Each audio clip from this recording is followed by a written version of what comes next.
Hi, it's Fies Tarot. Hello all signs. So, madali ang reading, checking lang, okay?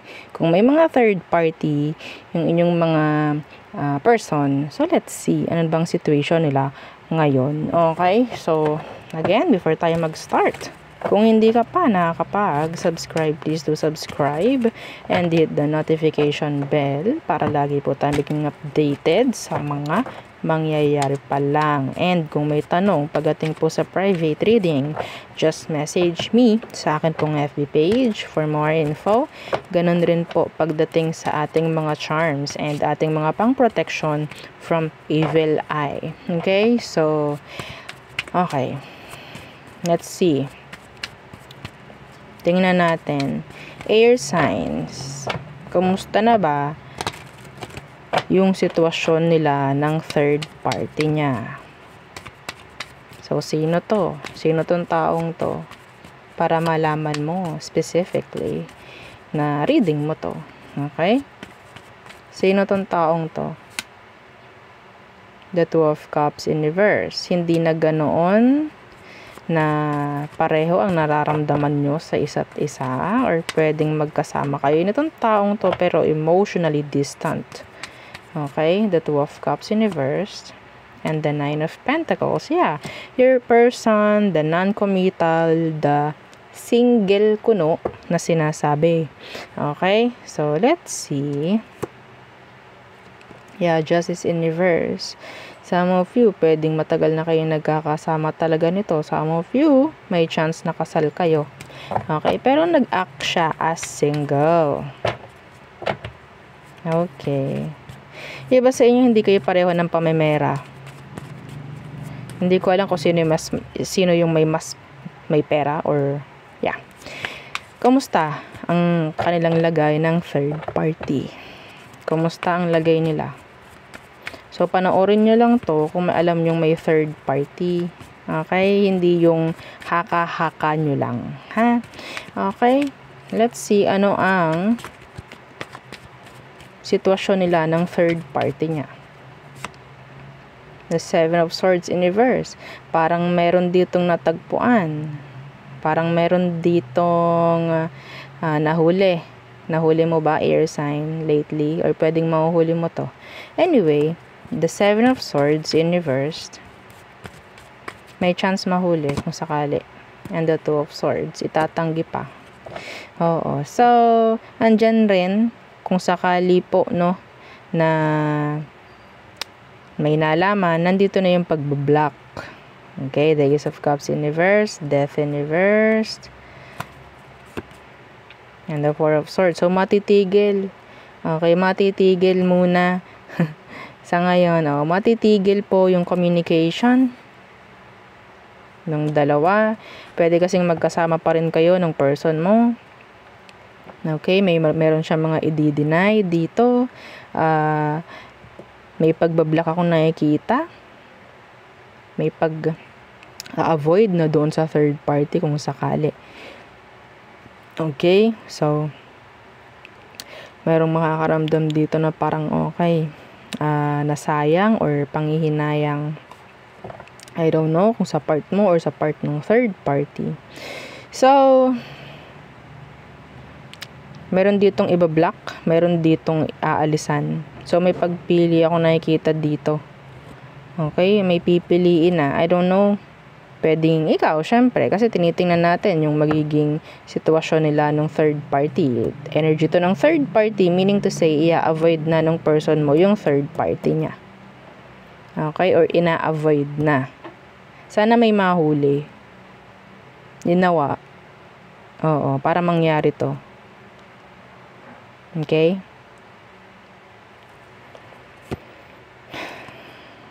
Yeah. May magbibigay na muli ng justice sa sitwasyon. Magbabalik muli ang timbang, ang balanse. Ewan ko kung ikaw is ma-accept mo pa or what. Anyway, so next. Fire signs, Aries, Leo, Sag. Let's see. Ito, papakinggan mo lang kung alam mong may third party, yung iyong person. Okay? Hindi yung haka-haka lang. So, tingnan natin kumusta ba yung sitwasyon nila. Okay, so sino ba itong person mo na to? Anong meron sa kanya?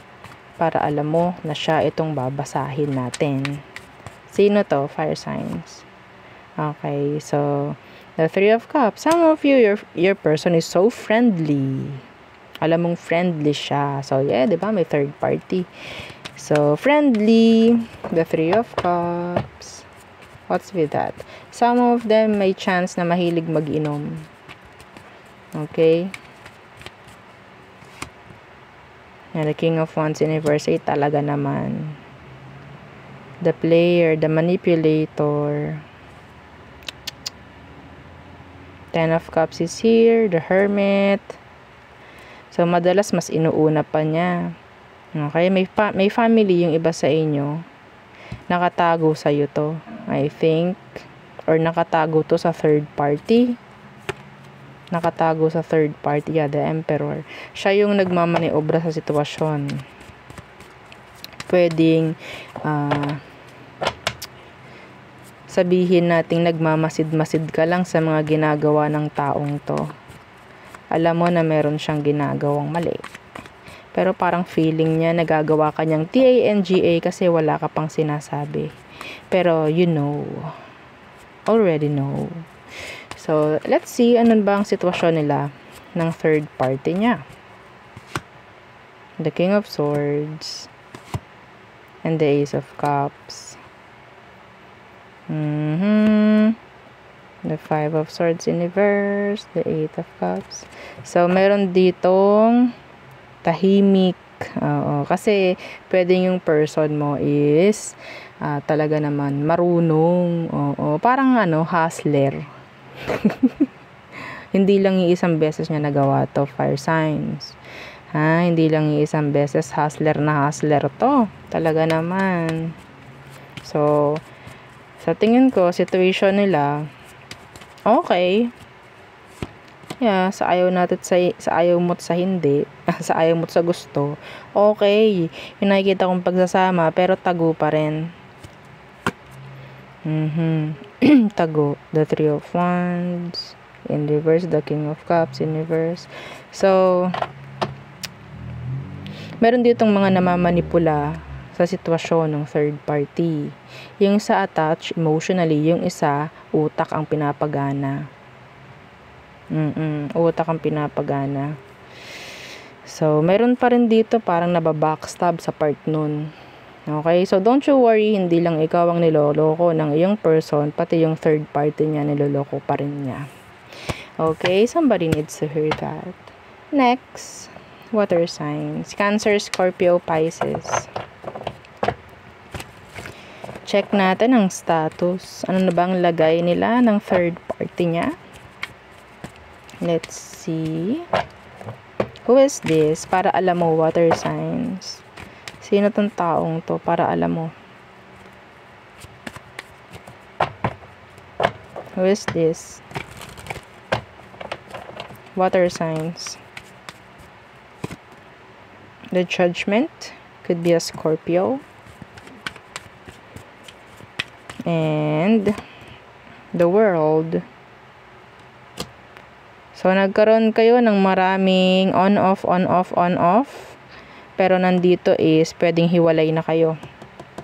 Okay? Yeah, the Nine of Wands. Pwedeng hiwalay na or parang wala ka nang alam dito sa taong to ngayon. Wala ka nang idea about them. Let's see what is their situation. Situation nila ng third party. Seven of Pentacles. What's that? Seven of Pentacles. The Six of Swords in reverse. So, wala pong pag-usad. Okay. So, yeah, the High Priestess in reverse and the Queen of Pentacles. So, nakikita ko dito is yung third party or kung sino man isa sa kanila is parang nagpapagamit. Okay, go lang ng go, yes lang ng yes, parang ganyan. Anyway, kasi meron ditong nag-expect ng something, okay, sa situation. Pero, yun nga, yung pag-expect na yun, hindi iniaalis ng kung sino man yung nagpapa-expect. Kasi yun yung isang paraan para magkaroon ng longevity, yung connection nila. The Six of Swords is here, in reverse, meaning, wala po talagang plano dito. Meron ditong kinakawawa, meron ditong umaasa sa connection nila. Ganun po yung nakikita kong situation. Okay, even though sabihin natin yes, sinamahan na yung third party or iba na, iniwan ka niya or whatsoever, wala rin ako nakikitang progress dito. Wala ako nakikitang progress. Okay, the Wheel of Fortune, I think this is karma. And I think ito yung way ni universe para malaman mo rin, okay, kung anong meron sa kanila. This is one-sided, the Six of Pentacles. One-sided connection. Why? Merong nagpapagamit, merong oo lang ng oo, kasi may takot na baka bumalik sa'yo yung person. Or may mangyari ding separation or mangyari again sa connection nila. Parang ganun eh. Parang okay, nangyari na to sa connection nyo. Baka yes, hindi ko aalisin sa sarili ko na pwede na mangyari rin sa atin kung ano man ang nangyari sa past. Like that. Next. Earth signs. Taurus, Virgo, Capricorn. Hi. So, let's see. Earth signs. Again, don't forget to like, share, and subscribe.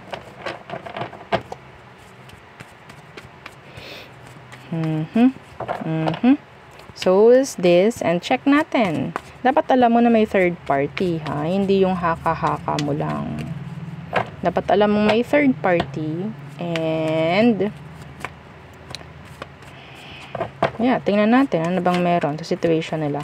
So, sino to? Earth signs. Sino siya? The Three of Wands. Okay, and the Ten of Swords. Some of you pwedeng LDR kayo. Okay, malayo. Iba dito, pwedeng kasal. The Hierophant is here. Matagal na pinagsamahan, the Ten of Swords, meron ditong energy ng breakup or separation or energy ng backstabbing. Marami na nangyaring pang backstab. Okay. Let's see. Kumusta ang situation nila? So, nilayuan ka nito. Could be. Okay. May chance nilayuan ka. Inalisan ka because of the third party. Inend niya yung connection nyo. Tingnan natin ano bang situation meron sila. The Nine of Pentacles. Pwedeng money base, I think. And the Eight of Swords. Okay, so nandun pa rin yung energy ng no peace of mind. Okay, somebody is still a non-committal pagdating sa connection nila. Okay, yeah, the Wheel of Fortune in reverse. I think they're just like stuck sa kung anong meron sa situation. Feeling nila stuck. Pwedeng hindi maganda yung pamemera ng dalawa or nung kung ano man ang meron sa kanila. Pagdating sa pamemera, it's not going good. Karma is hitting them. Okay, the Wheel of Fortune in reverse. This is karma. So, no progress, no energy of improvement, no peace of mind. The Nine of Pentacles, again, parang energy ng non-committal. So, the Eight of Swords, this is being stuck. Ang dami ring talagang tanong pa rin kung ito ba ay may patutunguhan or may mangyayari bang tama pa dito. Marami pa ring pagtatanong na hindi pa rin masagot-sagot. Okay, sa kanilang connection. Marami pa rin gumugulo sa isip or sa tingin ko sa pagsasama nila. And the Four of Pentacles in reversed. The Hangman. So, for me, parang yung pera labas. Parang nadadama yung pamemera eh. Nadadama yung pamemera nila. Okay? So, there. Yun ang akin nakikita. So, tayo tumungo, ha? Yung hindi pa alam yung ating charm reading. So, pwede kayong makaresonate pa dito. Pwedeng, kung gusto nyo pa ng more energy na kung para ba sa'yo yung reading, pwedeng dito ka makinig rin. No? Pwedeng may kukonect sa'yo ng mga energies. Okay? Kung ano man yung ating makikita at mabubunot, kayo nang bahala. Okay? Kung paano ninyo i-connect sa energy nyo.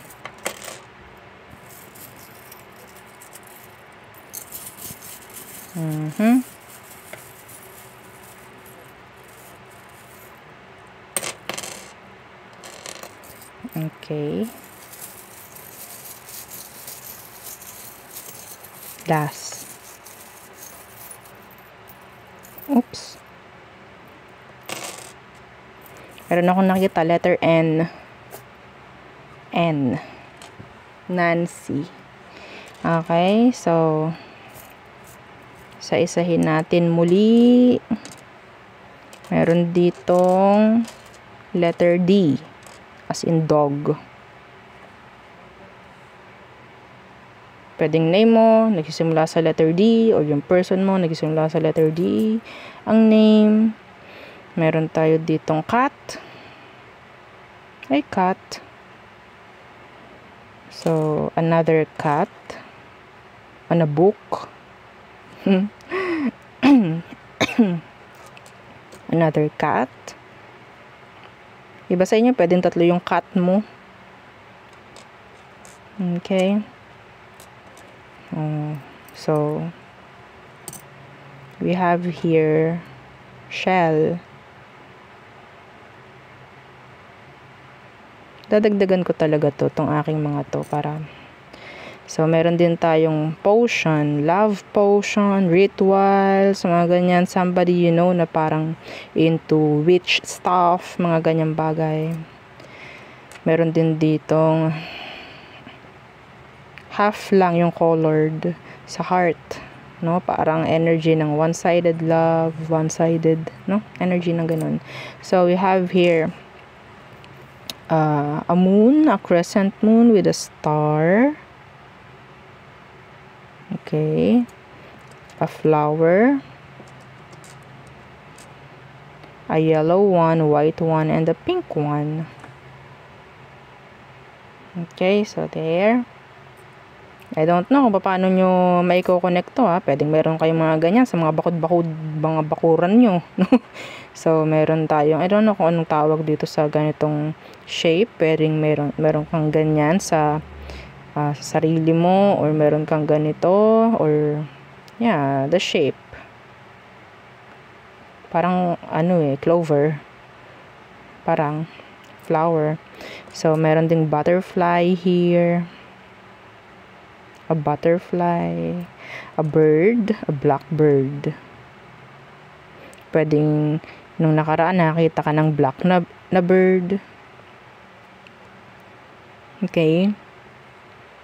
Or meron kang alaga na ganon. So, a heart.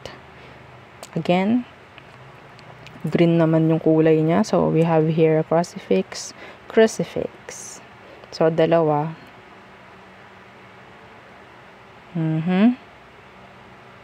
Iba sa inyo, pwedeng kasal. Okay, so we have a paw print. Animal lover, pet lover. Meron ding arrow with a heart. Okay, and the crown. There you go. So, there. Yun lang lahat. So, again, dito na natapos ang ating reading, all signs. So, yeah, don't forget to like, share, and subscribe, and follow our FB page, and yung ating second YouTube channel na nasa description box below, yung love letter. And, yeah, yun lamang. Thank you. Goodbye.